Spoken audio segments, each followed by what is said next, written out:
So, um, I kind of had a, after weeks of feeling awesome, the last 24 hours or so have been pretty, I don't know, I've struggled a little bit.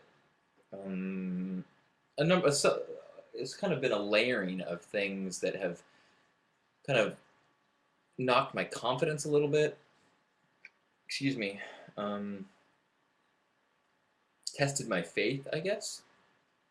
Uh, I can just, like, I was very excited. I went to LA to do this uh, excuse me, to do a blessing for this fundraiser that Lonnie invited me to, who's in the chat room, not today, but often is here. And I was very honored and excited, as I've been trying to visualize myself as being more, um, you know, spending my time doing that type of thing um, rather than tech consulting. And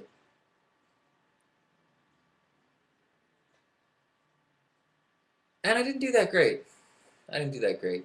Um, I I was not that proud of how I did. It was more like I'm glad I did it. So I wasn't. But in terms of big picture, it was not encouraging. I didn't leave it and say like, sweet, like that was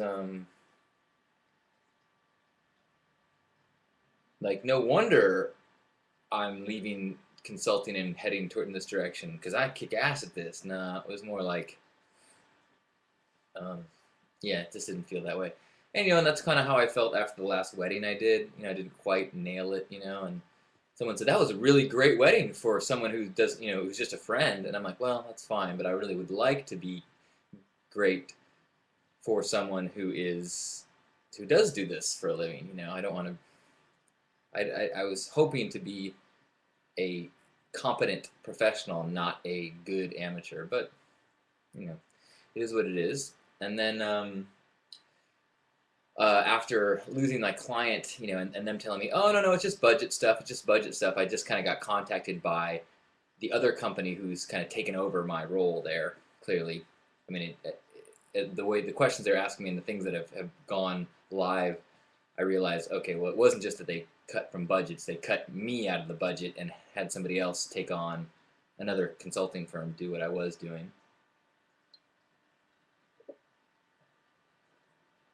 So,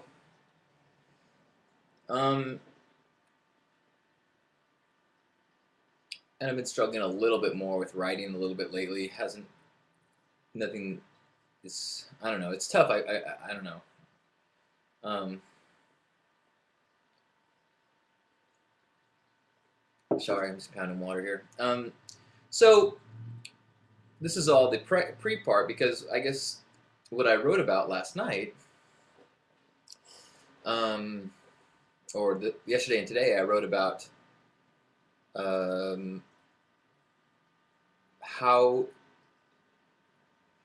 basically how to look at your happiness level as an indicator of your thoughts.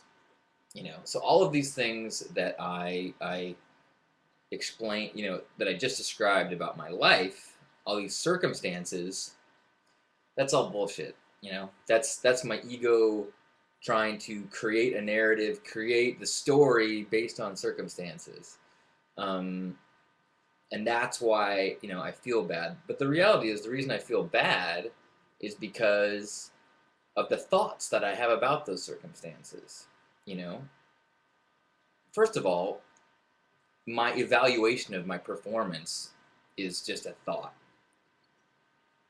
My judgment, what I think, say, all these things that I'm attaching meaning to it. Oh, I didn't kick ass at this gathering where I was given the microphone. Therefore, I assign all sorts of meaning to my skills or my abilities or things like that. Um, and the quote there, a flower does not find itself unworthy because it was once a seed. And maybe that's the lesson here, is that I wasn't seeing myself as a seed. You know, I was seeing myself as someone who's been, you know, doing HugNation for 10 years and um,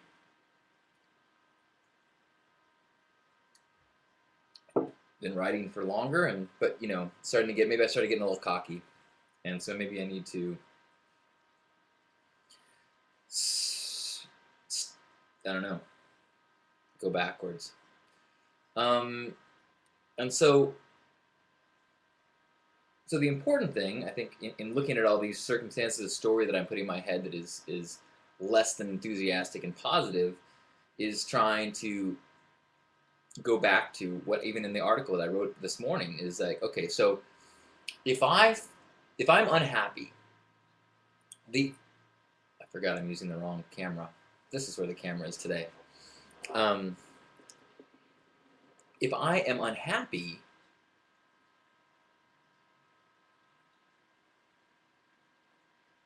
it's because of I'm believing certain thoughts. It's not because of the circumstance, because I'm believing the thoughts around them. And usually it's because of one of three things. I'm either not in the now, I'm not present. Or two, I feel separate, meaning, you know, I don't feel the connection with everybody around me, and I feel like I'm trying to get ahead, or I'm behind, or you know, there's some of me against the world. Or three, I'm attached to some outcome. I believe things should be different than they are in some way. And if I can go to that place and then, you know, and I guess this is a perfect opportunity. The universe has delivered this frustration as an opportunity to do a case study. So now I can go to these feelings of self-worth issues and lack of confidence and frustration, and which then leads me to feel stress about the future. Like, well, shit, I finally did my budget, and it's more, you know, I spend more than I thought I did. Now this fantasy of me moving out of this tech world that I had, it's like, well, crap. It's just not. This is not a very realistic future. I mean, unless something magical happens in the next year, where I become, you know, a famous author and tour the world and stuff, and so I can afford to do this. But you know, that's not realistic. But see, that's the story, and it's all in the future. The reality is, again, going back to number one, the one problem, am I present? What is lacking in the now? I mean, a few minutes ago, what was lacking was my ability to communicate without, you know, clearly, and that was, you know, that was a real situation. Oh, so my plug has been unplugged. Excuse me. Yeah. Okay, here we go. Let's get this going. So if I can take that, am I in the now? And I take that and attack that, you know, sick that little nanovirus on my thoughts about my situation and my anything that's lacking, or and it's like, well, okay, no, the truth is, you know, in this moment right now, no, everything's fine. I'm healthy. Sun is shining. My lungs work. There's colors bouncing off my rods and cones, or maybe just my cones. All is good. All right. See, there's relaxing. Then I just got to have faith, or my faith as I define it, as if I can stay present and return to, you know, a loving place, then I can spend less energy worrying or creating or crafting that story and letting it go into the future and worrying about how that's going to happen. That it will work itself out as it is supposed to if I maintain integrity in the now. And if you were here before the show started, you saw me yell. You saw me, you may have seen me, if the camera was pointed that direction, kick my sofa, which my toe is aching right now. So I got to demonstrate being totally off track, out of the now, and into frustration. So, okay, that was one. You climb on my citrus there. This is from my parents' tree, by the way. That's so good. All right, so then, okay, so what's the second one? First one was, am I present? Second one was, am I disconnected? Am I? And I think that there's an element to that too. That kind of that those thoughts about me not being good enough at these job type things is a feeling of you know, needing to succeed, needing to be exceptional, needing to stand out and be when you know, if I am just part of this one, then whatever I am is perfect. You know, I could be the worst at what I do, and it hardly matters because I do not exist separately from all. So if there is one that is the greatest and one that is worst, it does not, you know, I am part of all of that, and I am just living out my piece of the one. And so there, yeah. So who am I to say that my role in the grand cosmic tapestry is to be good at what I do, or what I would evaluate good? Maybe my role in the cosmic tapestry is to just get it done, or inspire someone else to say, "Huh, I could do that so much better." There was a great, you know, those accessories posters. There was one that was for um, uh, there was a fake one like called, you know, where they like fail accessories or something like that, and there was one that says, "Maybe the purpose of your life is as an example to others."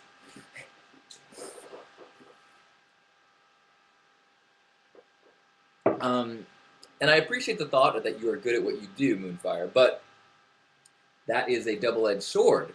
If you get positive feeling by feeling that I'm good, meaning I'm better than others, because then that means you have to face the other side of that sword, which is that, you know, you're not, you know, then you get to feel the pain. Jacob Glass, remember, he told me a long time ago, you know, I asked him about, we were talking about, we had lunch one time, which you know, I would love to do that again because I have him on such a pillar right now. But he we're talking about, you know, when people thank you, you know, for, oh, you helped me see this or help me find this in myself, and he's like, you know, or when, actually we're talking about when people are negative and getting angry at you, or you suck and you fuck you, and he's like, you know what, I know that has nothing to do with me, and so I don't even pay attention. He goes, but at the same time, I also know that if somebody says things positive to me, it also has nothing to do with me. In both places, I'm just fulfilling some role in their, you know, construct, and I can't get it too attached to how they cast me in that role. And the same is true with, you know, being good at what you do. And if I get pride from if I feel good about my writing, then I'm setting myself up to feel bad about it at a later time. Unless I'm just feeling joy at doing it, which I've kind of been doing, but I was slipping into it anyway. Sorry, I haven't been. I'm just trying to get my thoughts out, so I'll try to pay closer attention to the chat room in a moment. Because this is helping me. You know, this case study is a living case study of pulling myself from the frustration that was happening at the top of the hour or the bottom of the hour. Depends on how you look at it. Actually, I have no idea what that means, top or bottom of the hour. It's kind of a silly representation of time, isn't it? And it's okay. The third part then is attachment. So was all of these earlier frustrations or the being down, you know, thinking things should be different than they were. I thought that I would be, you know, that I would give this blessing and people would be like, you know, I would just, the words would flow from me and I would just kick ass, and, you know, people would be converted to a peaceful lifestyle, and, you know, I don't know.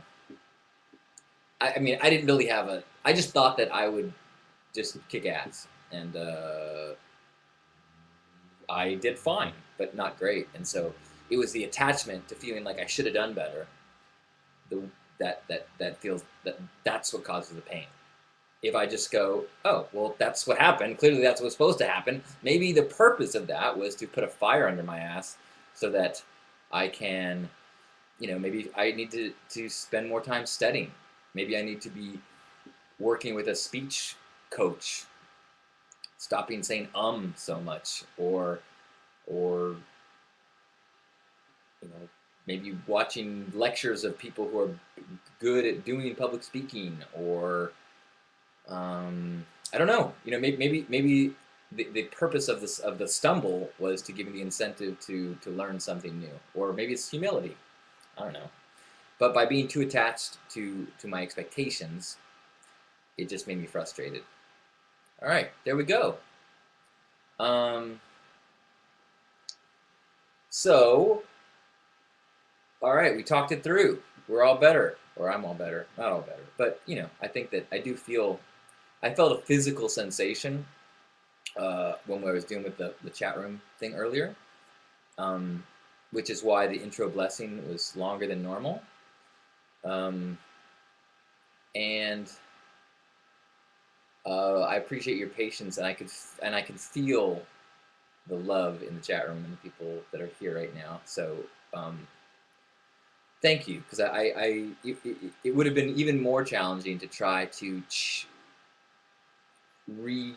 correct my mindset if I thought I was feeling pressure from anyone who's listening. Like I had this expectation of them of performing for this podcast, and the reality is I don't feel that. And I appreciate it, so thank you. Yes, you missed the couch kicking? Oh, lucky all of us. All right.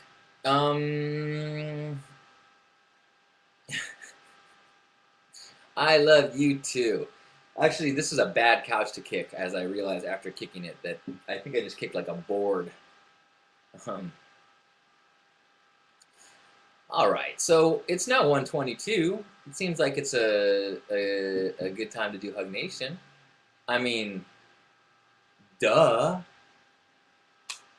I'll set the lemon down. That's how serious I am about this hug. All right, so let's share in the chat room where we are physically. I am in Southern California, San Diego, California.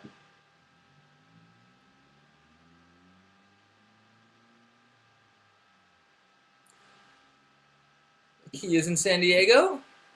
Hello. Dimension ID, is that what it is? In Houston. Hello. Poway, Vancouver, Pueblo. Hello. Phoenix. Arlington, Stockton, Calgary. Team Canada. Woo-hoo. More San Diego. Hello, Beyond Dualism. Millie in Lake County. Sounds wet. And Kimbermat. Oh wow, being relayed to, oh, this is exciting. And Hamburg, Germany. Oh, you know what? How can I go from bummed to glowing in just 20 minutes? Well, I'll tell you how. Thank you. Napa Valley, Vancouver, Georgia. Someone's here on Earth. Welcome. Always nice to have Earthlings here. Hello, Noah.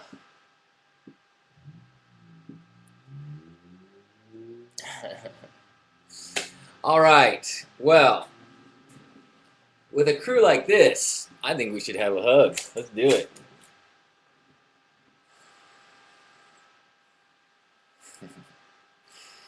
All right, Noah. Let's see if you can do this. Grab yourself by the shoulders. This is a symbolic gesture to acknowledge our human form, to thank our body for carrying us through this world, for doing its incredible self-healing thing. We expose it to all sorts of crazy, teeny tiny viruses and bugs that, they've got their agenda. So they go into our body and try to do their thing. And our body, without even really consulting us or asking anything, just goes to heal itself. We are in the process of healing ourselves right now. Wow! Thank you, body. That's amazing.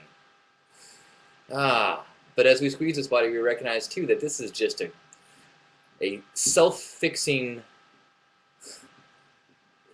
Okay. The human body is like a perpetual motion machine, really. You got to add food to it, but it just keeps going and healing. All right, sorry, I'm off track. I'm excited. I'm excited to have a human body. Aren't you? All right, so this body, though, it houses our consciousness, and it houses that consciousness, which is, it too is a complicated thing. And on the surface of it is this stories, all these stories. Mine has things to do, like sometimes it says stuff like, you should have done that better, or you're not good at this, or that person's in your way, you're gonna be late. And in this moment in HugNation, we recognize that that story has as much to do with who we really are as, you know, the freckles on our face. That these are just window dressing stories, surface level stuff that plays part of the play. But deep down is what we really are. Loving entities, divine beams of light, sunbeams from the divine source. And as we embody that source, recognize that all the people that we interact with are parallel to that, meaning they are divine beams of light. And that story that wraps up that beam of light is often all we see. And so as we, sometimes our story and their story conflicts, or they get in the way, or they spam a chat room, or they say yucky words that make us feel yucky, let's remember that that surface level story is insignificant, and try to look past that and love that person for what they are on the inside. I find that to be a very important tool in my feeling connected with people in the world. Let's think about all the people in our world that we've encountered this week, all the names that have flashed through the chat room from faraway places or nearby. Think about the people that are maybe in the house with you, or your neighbors. All these incredibly beautiful shells, these human forms that are wrapped up in crazy stories, all sorts of drama and mystery and intrigue. And we will acknowledge that, say thank you for sharing all of this decorative stuff with us. And then let's sink in and just feel that we embrace that deeper part of them. And let's sink into that and just acknowledge it in ourselves and in them. And just sink in to be a part of our beam and their beams all joined into one beaming, pulsing, white, vibrant light for just a moment.